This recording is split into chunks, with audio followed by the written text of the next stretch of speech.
do Campeonato Brasileiro, que não acabou. Amanhã tem Cruzeiro e Palmeiras. O Nicolete está aguardando a chegada do time do Palmeiras a Minas Gerais. Está aqui para conversar com a gente já. Rapaz, tá feia a coisa aí, hein? Você tá na chuva ou você tá embaixo de alguma coisa? O Palmeiras ainda não chegou não, né, Nicolete? Vai ser atropelado ali, ó. Você vai ficar ensopado ou vai ser atropelado? Olha pra trás aí, cara, olha lá. Tem chance dos dois, viu? Tem chance dos dois. A gente tá bem posicionado aqui, aguardando a chegada do Palmeiras. Vou sair um pouquinho aqui, porque vai passar uma van, inclusive. Deixa o pessoal passar, Nicolete, vai. Pra cá. Isso é ao vivo. Tá vindo a van do Palmeiras, inclusive, tá descendo aqui. Daqui a pouquinho o Palmeiras tá por aqui, fechou o tempo em Belo Horizonte, fez sol durante todo o dia. E nesse momento tá vindo uma chuva bem forte. Amanhã o Palmeiras vai enfrentar aqui o Cruzeiro nessa penúltima rodada do Campeonato Brasileiro. Com todo esse impasse, né, Dani? Como diz o Pascoal aí, como é que é? Em casa que falta pão, todo mundo grita, mas a gente não sabe quem tem razão, não sabe se aqui os dois têm razão, mas realmente há um impasse pela questão da torcida. Eu vou tentar contar aqui na ordem cronológica tudo que aconteceu e aí vocês fazem o julgamento. Porque tudo começou, claro, com a emboscada da torcida organizada do Palmeiras aos torcedores organizados do Cruzeiro. Teve um morto, um torcedor morreu e 17 ficaram feridos, isso no final de outubro. Por isso, o Ministério Público de Minas Gerais fez uma ação na Justiça pedindo torcida única para esse jogo entre Cruzeiro e Palmeiras. O Palmeiras ficou sabendo, chiou, pressionou a CBF, com o discurso que faltaria isonomia no campeonato, parcialidade do campeonato se isso acontecesse, torcida única num jogo decisivo como esse. E a CBF determinou, a gente já mostrou ontem, portões fechados, um jogo sem torcida. E aí foi a vez do Cruzeiro chiar. O Cruzeiro divulgou nota dizendo que se sentiu prejudicado por não contar com a sua torcida. E nesta terça-feira, a pedido do Cruzeiro, foi uma última tentativa do Cruzeiro de poder contar com o apoio do seu torcedor. A pedido do Cruzeiro, o governo do estado e também o Ministério Público, que já tinha entrado com aquela ação lá atrás, os dois entraram com uma nova ação pedindo uma liminar para derrubar a determinação da CBF e contar com a presença dos torcedores do Cruzeiro, só dos torcedores do Cruzeiro, nesta partida de quarta-feira. Como a Justiça não decidiu sobre esse pedido de liminar, fica valendo a decisão da CBF, a determinação da CBF. Então, portões fechados. A decisão não saiu até agora, amanhã não adianta, já está definido, não tem tempo hábil para vender ingresso e para organizar tudo que envolve uma partida de futebol. Então amanhã o jogo vai acontecer com os portões fechados por conta disso. E aí o Palmeiras, que já tinha se mostrado contra a decisão dos portões fechados, mas também não era a favor da presença de torcida única, mais uma vez o Palmeiras reagiu a essa atitude do Cruzeiro de tentar contar com a sua torcida nesse jogo tão decisivo. Então uma briga de bastidores aí. Nessa terça-feira, véspera do jogo, o Palmeiras enviou um novo ofício à CBF questionando a atitude do governo de Minas, que entrou com essa ação na Justiça para tentar derrubar a determinação da CBF em relação à presença de público no estádio. Então, um reage daqui, outro reage dali, mas a questão é que a Justiça não teve tempo de julgar essa ação, essa liminar, se sim ou não, e aí o jogo vai acontecer com os portões fechados. Dito isso, dos dois lados aí é um jogo decisivo. O Palmeiras ainda acredita demais nessa conquista, pelo menos no discurso dos jogadores. A gente não vê ninguém jogando a toalha, precisa de 2 vitórias nesses 2 últimos jogos e conta com o tropeço do Botafogo, uma derrota para o Internacional dificilmente vai acontecer para o São Paulo, mas uma derrota para o Internacional, ou então 2 empates, já basta com 2 vitórias do Palmeiras, mas o time ainda acredita e vem com 2 desfalques aqui, sem o Gustavo Gomes e o Marcos Rocha. O time também pode ter mudanças no ataque, Flaco Lopes ou Rony estão disputando posição, nesse momento que o Palmeiras vai fazer a manobra aqui para parar aqui no hotel onde vai ficar hospedado em Belo Horizonte. E do outro lado também é um jogo super decisivo, vocês analisaram aí, para o Cruzeiro, que busca essa recuperação depois de perder a final da Copa Sul-Americana. Vem de uma das piores campanhas do retorno e com o Diniz, 9 jogos no Campeonato Brasileiro, apenas 25% de aproveitamento, teve 1 vitória contra o Criciúma, 4 derrotas e 4 empates, sofreu gols em todos os jogos, não tem o Caio Jorge e o Matheus Henrique, 2 jogadores que se machucaram na final da Copa Sul-Americana e ainda tenta essa recuperação depois da Sul-Americana. São 2 empates consecutivos. Então, é um jogo muito decisivo para as duas equipes e é nesse clima, é nesse impasse sobre a questão da torcida que os dois times vão entrar em campo. O Palmeiras, um lado bom é que não perde para o Cruzeiro há 6 anos, desde 2018, são 7 confrontos com 5 vitórias e 2 empates e vai trazer a boa lembrança do ano passado que o Palmeiras foi campeão empatando com o Cruzeiro aqui em Belo Horizonte no estádio do Mineirão. Então, Dani, vou mostrando para vocês a chegada dos jogadores, eles vão ter que pegar essa chuva aí também, ó. O ônibus parou lá, não vai fazer a manobra e o Palmeiras vai descendo, vai chegando ao vivo aqui em Belo Horizonte com todo esse impasse, com os portões fechados, uma decisão para o Palmeiras e também para o Cruzeiro nesta quarta-feira. Dani. Aí a gente está vendo o Daniel Gonçalves ali, que é preparador físico, né? Já está há bastante tempo no Palmeiras. Ô, Nicolete, eu não sei se você consegue falar com os jogadores, acho que não tem autorização, né? Tem que passar por assessoria de imprensa. Hoje em dia é tudo mais difícil, né? Tá, então tudo bem. Então eu vou te liberar para você buscar uma toalha aí e vou ficar com a imagem pra gente da chegada dos jogadores, pelo menos pra gente ver eles passando bonitinhos aqui. E aí daqui a pouco a gente conversa mais com você, amigo. Vamos deixar essa imagem no ar pra gente ir mostrando. E enquanto isso, a gente vai comentando aqui. Seu microfone tá aberto, hein, Nicolete? Chama a gente qualquer coisa. Eu fico pensando assim, diante da informação que o Nicolete traz sobre a maneira como foi conduzida a situação, não tem ninguém preocupado, Mauro, com segurança pública.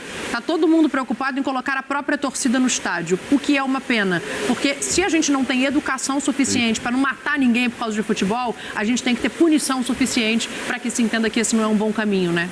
A melhor notícia do dia, com relação a este assunto, foi que a polícia hoje prendeu 10 torcedores que estavam na emboscada. Ainda falta uma turma, já tinham 2 presos e tal. Que é isso sim, esses sim precisam ser muito bem julgados, esses sim precisam ser muito punidos. A tendência, pelo que o Nicolete disse, agora parece, né? Pelo horário. Agora não dá mais tempo. Agora já pelo não horário tem mais já era. Portões fechados. Aí a gente vai analisar agora quem é o maior prejudicado com isso. Se é o próprio. Porque os dois times precisam de mais, né? Desse jogo aí, precisam de mais da vitória. O Cruzeiro precisava do incentivo da torcida para tentar, o Cruzeiro está fora agora da pré-Libertadores, precisa vencer. O último jogo complicado também, que é fora de casa contra a Juventude, então jogar em casa era, sei lá, o maior trunfo nessa rodada dupla aí. E do outro lado o Palmeiras, né, que está na busca do título. Infelizmente é assim. Agora, o que eu quero ver mesmo, Dani, são os torcedores punidos. Torcedores punidos. Com vento. Muito vento ali, isso. né? Os muito torcedores vento. não, né? Os criminosos que usaram o futebol para... Você está correto, obviamente, são torcedores também, mas, assim, eu sempre gosto de separar, porque, né, não é o futebol, não é a paixão pelo futebol que faz ninguém matar outra pessoa, é a irracionalidade, é um crime, é bom sempre a gente frisar isso aqui. Cara, eu não sei como é que eles estão fazendo essa imagem, a gente está acompanhando a chegada do Palmeiras ao hotel em Belo Horizonte, vai jogar com o Cruzeiro amanhã, uma chuva lateral, acho que já passou todo mundo. Isso chama tempestade, viu, minha senhora? De onde você vem chama tempestade, chuva, né? com vento, com raio, com trovão. Raio, trovão, isso chama tempestade. E essa parte aí é toda coberta, né? A gente conhece bem esse hotel aí, vários clubes ficam aí, seleção brasileira, etc. Ele é coberta, mas a chuva tá com o vento tão grande, tá de lado, lá, o piso já tá todo molhado. Nicolete tem que ir devagar ali para não escorregar, o cinegrafista deve estar também ainda numa parte coberta, mas, nossa, olha só. Tá chovendo. Tá lá, o Nicolete tá rindo. Né? Fala, Nicolete, já que você tá na chuva, atrás de alguém pra você ver, Nicolete. Estamos tomando essa chuva, eu tô escondidinho aqui atrás do poste, mas estamos tomando essa chuva que ela tá vindo de lado. Tá molhando todo mundo. Tá. Preciso me posicionar aqui para tentar falar com vocês também. Olha lá. E se isso acontecer amanhã, você imagina, portão fechado, se cair um toró na hora do jogo, também influencia muito no jogo. Né? Gente, libera o Nicolete, pelo amor de Deus. Libera o cinegrafista ali também. A chuva é impressionante. Não, tá forte, hein? Olha Gente lá. do céu. Bom, vou deixar a critério do nosso Fabrício da Fiel se libera ele ou não. Ele tira a imagem, mas eu tô com dó do repórter. Não, vou liberar. Não dá. O ônibus que trouxe a delegação já saiu. Já foi embora, não tem mais ninguém passando. Nicolete, um beijo pra você. Vá atrás de uma toalha. Agora Cuidado deve com ser os raios. diretoria chegando ali, ó. Deve ser diretoria e tal, e outras coisas. É isso, vou liberar. Libera o Nicolete aí que eu quero ir lá no camarote. Caindo o mundo em Belo Horizonte. Caindo o mundo, tá acabando o mundo. A gente já está pontuando aqui, né, o motivo dessa punição, e ela é uma punição importante. É imprescindível que a gente entenda que não dá para ficar ninguém impune porque está falando de futebol. Mas do ponto de vista de campo e bola, eu vejo o Cruzeiro mais prejudicado. Por mais que a torcida esteja de nariz virado para o Diniz, não esteja gostando do trabalho dele, era um jogo em casa em que o Cruzeiro ainda tem chance de ir para uma Libertadores, né? Para o Palmeiras, o portão fechado, não sei se faz tanta diferença assim, porque a torcida seria menor. Ou você enxerga de outra maneira? Já faz diferença só de ter silêncio? Não, assim, olhando por esse viés, né, de que o jogo é em Minas, Mineirão, por mais que tenha aí a insatisfação do torcedor, teria mais torcedor do Cruzeiro, sem dúvida. Acredito que a torcida do Palmeiras vai também, porque a chance de título é real, mas sem dúvida mais cruzeirense. Quem está mais acostumado a jogar no Mineirão com a torcida é o time do Cruzeiro. Acho que a atmosfera com o público é bom para os dois times, né? Eu já joguei em campo sem torcida, é chato. A razão do futebol é a torcida. Se não tiver torcida no estádio, perde a graça. Então é um conjunto, bons jogadores, boas estruturas, objetivos dentro de um campeonato, mas com torcedor, sabe? Aquela coisa da paixão. Paixão que é confundido por vândalos, que cometem crime e paga todo mundo, né?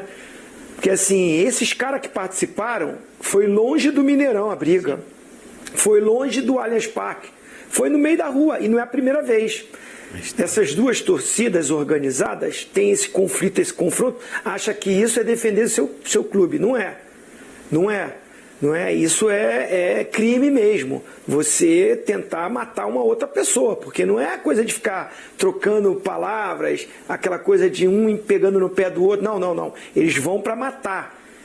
Então, assim, eu acho que isso transcende o futebol. Não foi dentro do Mineirão e não foi dentro do Allianz Parque. Eu, particularmente, acho que os clubes estão certos em pedirem para ter torcida, porque é um conflito específico de duas torcidas organizadas. O verdadeiro torcedor não se envolveu nisso daí. O verdadeiro torcedor que queria ir no estádio hoje, que queria apoiar o seu time, está punido, não pode. E os dois clubes que têm objetivos reais, importantíssimos, vão ter que jogar com o portão fechado, com uma atmosfera totalmente diferente. Beneficiado, por isso, está mais o Botafogo. Porque o Palmeiras vai jogar fora de casa, mas teria uma atmosfera diferente. O Cruzeiro brigando por uma Libertadores, não tem o seu torcedor. Chateado ou não, cobrando ou não, de alguma forma, ajudaria. Ia ter motivação para os jogadores. Né? Ainda mais com esse tempo aí. Então, assim, eu particularmente estou totalmente a favor de esses 10 que prenderam, se comprovar que foram, prende mesmo. E não é essa coisa de transformar em cesta básica, ação social. Não. Tem que ser preso. Morreu gente. Então esses caras que tem que ser punidos. Agora, a CBF rapidamente já impõe uma punição de fechar o Mineirão. Não foi nem dentro do Mineirão a briga. E foi por uma facção, alguns torcedores de torcidas organizadas que já são marcados. Se quiser, prende todos eles. Porque esses caras, é só ir na torcida organizada mesmo, que eles têm a ficha dos caras lá. E tem gente boa nas torcidas organizadas. Tem gente legal, tem gente boa também. Tem gente que quer torcer e que faz ações legais nas torcidas organizadas. Mas tem vagabundos, tem delinquentes, tem marginais que fazem isso e atrapalha todo mundo. Atrapalha o campeonato. Né? O Cruzeiro é o mais prejudicado, não ter o seu torcedor. Apesar que o time do Cruzeiro também, eu vou falar um negócio para você, hein? O time do Cruzeiro não arranca suspiro de ninguém, hein? O time do Cruzeiro, como diria lá em Lisboa, é um horror, hein? Time do Cruzeiro, vou falar para você, tudo na mão para ser campeão da Sul-Americana, fez aquilo lá que a gente estava lá, né? Nós estávamos lá e vimos o que aconteceu. Né? Um negócio tétrico, né? Tétrico. O primeiro tempo do Cruzeiro foi terrível. Aí volta para o Campeonato Brasileiro, não anda, não funciona. Agora tem a obrigação de ganhar do Palmeiras e tem o último jogo contra o Juventude com a obrigação de ganhar para garantir uma vaga para a Libertadores. Quando já começa com esse negócio de obrigação, já é um outro problema. O time que não tem estabilidade emocional, os jogadores que não conseguem jogar o que a gente espera deles e a gente não vê o Cruzeiro fazendo boas atuações, muito pelo contrário. O time do Cruzeiro é uma grande decepção. A torcida do Cruzeiro pegou o bode do Diniz. Palmeiras é mais favorito do que já seria agora com esses portões fechados? Eu entendo que o Palmeiras é favorito para o jogo. Eu acho que o Palmeiras é o favorito. Mas eu não vejo favoritismo de portões abertos ou fechados. Eu vejo o Cruzeiro prejudicado sem a presença da sua torcida. Entendi. Eu vejo o Cruzeiro prejudicado, mas não vejo o Palmeiras favorecido com isso.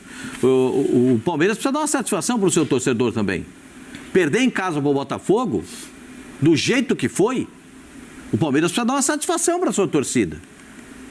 Do jeito que aconteceu, com falhas de posicionamento, com o treinador do Palmeiras demorando para ver que faltava um lateral direito, e aí o segundo gol sai no espaço que estava deixado. Tudo que aconteceu naquele jogo, o torcedor tem que lembrar. Tem falhas também no Palmeiras. O Palmeiras briga pelo título e precisa de 2 vitórias. Briga pelo título esperando que o seu adversário Botafogo não ganhe, perca uma e empate a outra. É muito difícil isso acontecer. Então, e até por isso eu tenho uma ponderação para o Vizinho e Mauro também em relação a essa sua colocação. Óbvio que o Palmeiras cometeu erros, teve falhas que não costumamos ver.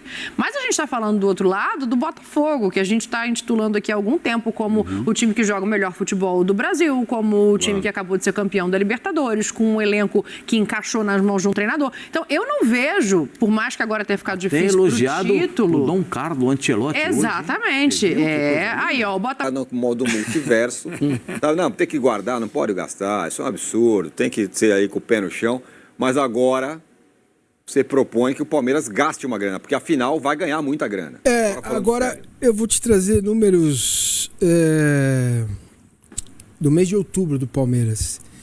Renda, 103 milhões. Olha aí. Publicidade e patrocínio, 10 milhões. Direitos de transmissões, 10 milhões. Sócio-torcedor, isso que 6 só milhões. no mês? Outubro. Só outubro.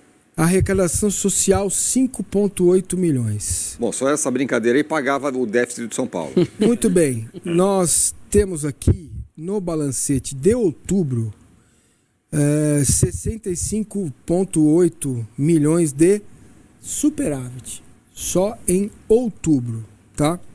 Eu preciso dos números, né, para poder te ajudar nesse raciocínio do Massa aí do multiverso. Porque a projeção este ano já bateu 1 bilhão e a projeção para o ano que vem também é de 1 bilhão e alguma coisa.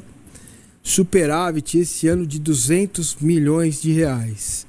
Então você imagina o seguinte: o que eu peço à direção do Palmeiras é que use esses 200 milhões de superávit. É um clube completamente saudável hoje. Tem ainda uma conta um pouco acima, que é 35%, mais de 30% da receita em venda de jogador, mas isso é porque vendeu 2 caras muito grandes agora, né? Estevão e o Ender. Isso, a projeção para o ano que vem já tem mais de 60% da projeção do ano que vem de venda de jogador já com a venda do Estevão, que é um dinheiro que vai entrar também o ano que vem. Então o que eu peço, o que eu estou dizendo ao Palmeiras e à coletividade palmeirense é que para se manter protagonista, o Palmeiras precisa de 4 jogadores de 50 milhões cada um. Quantos custaram esses aí que o Jair custou 40 milhões, o Maurício 50 milhões, são 90 milhões de reais. Então, mas você pode trazer e o Felipe Anderson? O Felipe Anderson custou... Teve direitos. Tá. Custou também uma grana. Um custou 50, Caio um custou Paulista, 40. 18 milhões. Tá, um custou 50, um custou 40, certo? Certo. Que é o que você acha que o Palmeiras devia gastar com outros jogadores. Mas Sim. esses caras já estão aí, eles Sim. não podem virar? Então precisa contratar jogador bom. Jogador definitivo, jogador que chegue e jogue. Então. Se você pegar 200 milhões e dividir por 2, Sim. dá 100 milhões para cada um. Sim. Certo? Sim. Então são esses caras que tem que contratar. Jogador de 100 milhões? Diferente, elenco tem, base tem. Não tem que mexer. Se você mantiver isto como está pro ano que vem, O Palmeiras vai estar no G4. Nos últimos 10 anos, só uma vez não esteve entre os 3 melhores do Campeonato Brasileiro. Então, mas você acha que deveria... Sem conto dá 15 de euros. Você não compra nenhum, né? Não é... Tá bom, 15 milhões de euros, como Não. considerar que não é pouca grana. Eu digo assim, é o Luiz Henrique 23, o outro 22. Você entende? Cara desse nível, é esse valor mesmo. Não vai custar menos do que isso. É muito difícil custar menos. Sim. Não é? Eu não tô pedindo um jogador velho, medalhão. Não, vai, então o exemplo do Vessone é o Luiz Henrique. É isso. É um cara indiscutível. Dois caras como ele. Pô, Pronto. dois caras como ele, você forma um timaço, realmente. Mas é isso, porque a base já tem, a base é ruim. A base é ruim. não. O que sustentou o Palmeiras até aqui? Veja, vamos olhar para trás mente. O Palmeiras nunca foi o Flamengo. O Palmeiras sempre trabalhou com 300, 400 milhões, menos que o Flamengo. O que sustentou o Palmeiras até aqui, lembra de 2021? Perdeu do Defensa e Justiça, perdeu do São Paulo, perdeu do Flamengo. Foi eliminado pelo CRB e ficou fora do G4 no Campeonato Brasileiro. Lembra? Sim. 5. Foi campeão da Libertadores no último jogo do ano contra o Flamengo, lá na Ventania de Montevidéu. O que sempre sustentou o Palmeiras? A base, que forma e vende, o trabalho do Abel, Contínuo. elenco longevo, manutenção de renovação de jogadores importantes. Foi isso que sustentou o Palmeiras até aqui, mesmo com menos dinheiro que o principal rival na época era o Flamengo. Então, quando você se queixa que o Flamengo, o São Paulo nunca vai chegar lá, claro que vai, basta ter excelência no trabalho. Você tem que ter excelência no trabalho. Agora, vamos lá, vou de novo, contem comigo. Saudações palmeirense, boa noite. Então é isso aí, pessoal, essa aqui foi as informações do Palmeiras, né? Essa noite aí bastante movimentada, com informações exclusivas aí, né? O Palmeiras, a chegada do Palmeiras, né? Lá em Minas Gerais, com bastante chuva, né? Esperamos que amanhã não seja chuvoso, porque daí pode sim atrapalhar, né? O jogo do Palmeiras, e o Palmeiras não pode sair vitorioso, né? Que será aí uma tragédia, né? Para o Palmeiras, que tenta ser campeão brasileiro. E eu quero saber aqui a sua opinião, torcedores, o que vocês esperam do Palmeiras para 2025. O Palmeiras aí, né, como o Mancini aí trouxe, com uma receita muito boa, né, de 1 bilhão guardado, né? Então o Palmeiras deveria sim, né, investir em jogadores de alto nível, que nem o Botafogo fez, né, trazendo a Almada. Eu tô trazendo assim o Botafogo como referência, né, porque o Botafogo o ano retrasado estava na Série B, aí o ano passado brigou ali, ficou em segundo no Campeonato Brasileiro, e esse ano tá aí também, né, campeão da Libertadores, e ainda muito próximo também de ser campeão brasileiro, disputando com o Palmeiras. E o que eu quero dizer, né, que o Botafogo, que vem se erguendo aí aos poucos, contratou, né, jogadores que nem Luiz Henrique, Almada, Igor Jesus, tem aquele outro lá que jogou já na base do Fluminense. Então, assim, muitos jogadores bons que o Botafogo investiu, né, e que eu tenho certeza que não tem a mesma receita que o Palmeiras tem hoje. Então, para 2025, o Palmeiras deveria olhar isso aí, né, e contratar jogadores. Jogadores de alto nível, jogadores que chegassem para poder, né, somar aí, ser titular, detonar e arrebentar, né? Esperamos essa expectativa muito com a chegada do Felipe Anderson, mas infelizmente o jogador não mostrou para que veio, né? Então a equipe do Palmeiras tem que tentar aí buscar jogadores mais nivelados, né? Essa aqui é a minha opinião e eu quero saber a sua opinião, torcedores. Comente aí. Essa aqui foi a informação dessa terça-feira à noite, muito agitada. Espero que vocês tenham gostado e até as próximas notícias do Palmeiras.